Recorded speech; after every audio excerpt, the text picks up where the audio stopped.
Hech jiddiy o'ylab ko'rganmisiz, nimaga maktab o'quvchilari yoki talaba yoshlar dars tayyorlashmaydi, ya'ni uyga vazifa qilishmaydi? Kelaylik hisob-kitob qilamiz.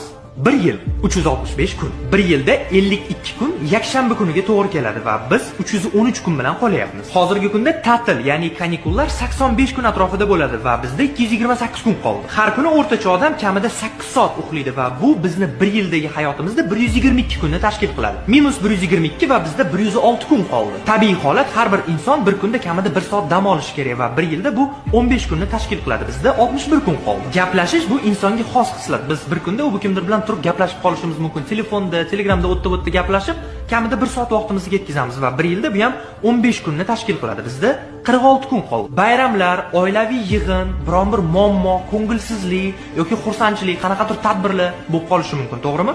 Va bu 1 yilda bizni maksimum 40 kunimizni egallashi mumkin.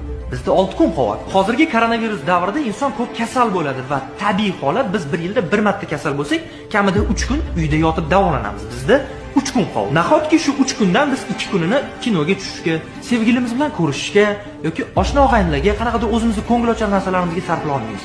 Sarflaymiz albatta va bizda 1 kun qolyapti. Bu 1 kun sizni tug'ilgan kuningiz. Tug'ilgan kunida dars qilgan odamni hayotingizda hech ko'rganmisiz? Men misol uchun qilmayman hech qachon.